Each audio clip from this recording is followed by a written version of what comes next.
सोमवार की व्रत कथा। शिव जी पार्वती जी की पूजन की जाती है और भोलेनाथ को प्रसन्न किया जाता है। सोमवार का दिन शंकर भगवान को समर्पित होता है। आज के दिन भक्त भोलेनाथ को प्रसन्न करने के लिए विशेष पूजा अर्चना करते हैं। कुछ लोग आज के दिन व्रत भी रखते हैं ताकि शिव की विशेष कृपा की प्राप्ति हो सके। बाबा भोलेनाथ के आशीर्वाद के लिए आप भी सोमवार का व्रत रख सकते हैं।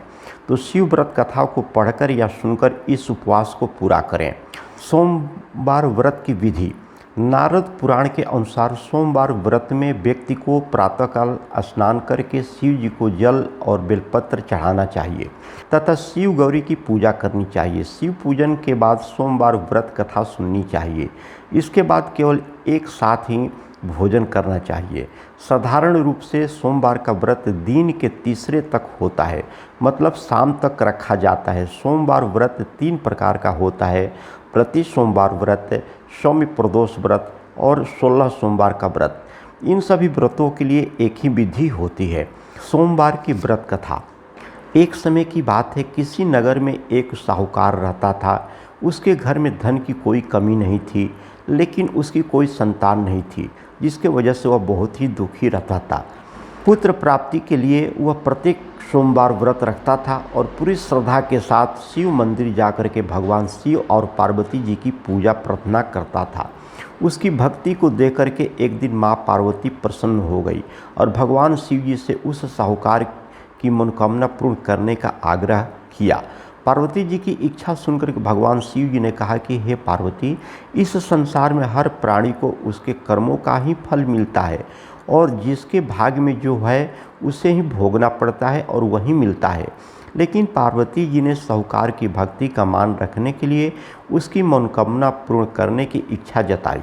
माता पार्वती के आग्रह पर शिव जी ने साहूकार को पुत्र प्राप्ति का वरदान तो दे दिया, लेकिन साथ ही यह भी कहा कि उसके बालक की आयु केवल 12 वर्ष की ही होगी।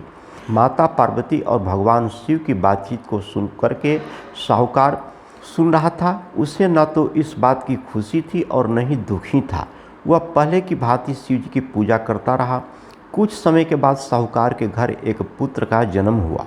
जब वह बालक 11 वर्ष का हुआ तो उसे पढ़ने के लिए काशी भेज दिया। साहूकार ने पुत्र के मामा को बुलाकर उसे बहुत सारा धन दिया और कहा कि तुम इस बालक को काशी विद्या प्राप्ति के लिए ले जाओ और मार्ग में यज्ञ कराते जाना। जहाँ भी यज्ञ कराओगे वहाँ ब्राह्मणों को भोजन करवाओ और दक्षिणा देते जाना। दोनों मामा भतीजे भांजे इसी तरह यज्ञ करते और ब्राह्मणों को दान दक्षिणा देते काशी की ओर चल पड़े। रात में एक नगर पड़ा जहाँ नगर के राजा की कन्या का विवाह था, लेकिन जिस राजकुमार ने उसका विवाह होने वाला था वह एक आंख से काना था। राजकुमार की चिंता ने अपने पुत्र के काना होने की बात को छुपाने के लिए एक चाल सोची। साहूकार के पुत्र को देख करके उसके मन में एक विचार आया। उसने सोचा क्यों न इस लड़के को दूल्हा बना करके राजकुमारी से विवाह कर दिया जाए। विवाह के बाद इसको धन देकर के विदा कर दूंगा और राजकुमारी को अपने नगर ले जाऊंगा।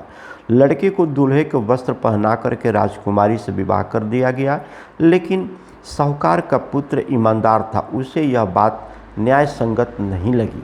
उसने अवसर पाकर के राजकुमारी की चुन्नी के पल्ले में लिखा कि तुम्हारा विवाह तो मेरे साथ हुआ है, लेकिन जिस राजकुमार के संग तुम्हें भेजा जाएगा वह एक आंख से काना है। मैं तो काशी पढ़ने जा रहा हूँ।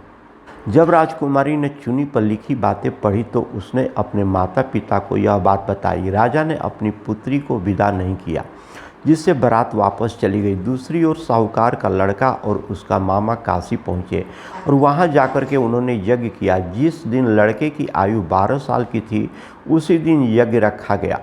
लड़के ने अपने मामा से कहा कि मेरी तबीयत कुछ ठीक नहीं है। मामा ने कहा कि तुम अंदर जाकर के सो जाओ। शिव जी के वरदान के अनुसार कुछ ही देर में उस बालक के प्राण निकल गए। मृत भांजे को देख करके उसके मामा ने विलाप शुरू किया, रोना शुरू किया। संयोगवश उसी समय शिव जी और माता पार्वती उधर से जा रहे थे। पार्वती जी ने भगवान से कहा कि स्वामी, मुझे इसके रोने के स्वर सहन नहीं हो रही है। आप इस व्यक्ति के कष्ट को अवश्य दूर करें। जब शिव जी मृत बालक के समीप गए तो वह बोले कि यह उसी साहूकार का पुत्र है जिसने मैंने 12 वर्ष की आयु का वरदान दिया था। अब इसकी आयु पूरी हो चुकी है। लेकिन माता भाव से विभोर माता पार्वती ने कहा कि हे महादेव, आप इस बालक को आयु देने की कृपा करें, अन्यथा इसके वियोग में इसके माता पिता भी तड़प तड़प करके मर जाएंगे। माता पार्वती के आग्रह पर भगवान शिव ने उस लड़के को जीवित होने का वरदान दिया। शिव जी की कृपा से वह लड़का जीवित हो गया। शिक्षा प्राप्त करके लड़का मामा के साथ अपने नगर की ओर चल दिया। दोनों चलते हुए उसी नगर में पहुँचे जहाँ उसका विवाह हुआ था।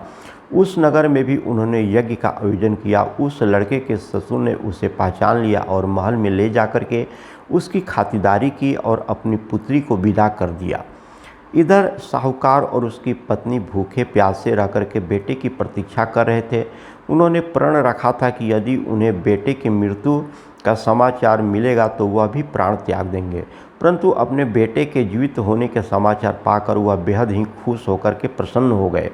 उसी रात भगवान शिव जी ने व्यापारी के स्वप्न में आकर के कहा कि हे श्रेष्ठ, मैंने तेरी सोमवार व्रत करने और व्रत कथा सुनने से प्रसन्न होकर के तेरे पुत्र को लंबी आयु प्रदान की है। इसी प्रकार की जो सोमवार व्रत करता है या कथा सुनता है या पढ़ता है या दूसरे को सुनाता है, उसके सभी कष्ट दूर हो जाते हैं और उसकी समस्त मनोकामनाएं भी पूरी हो जाती है।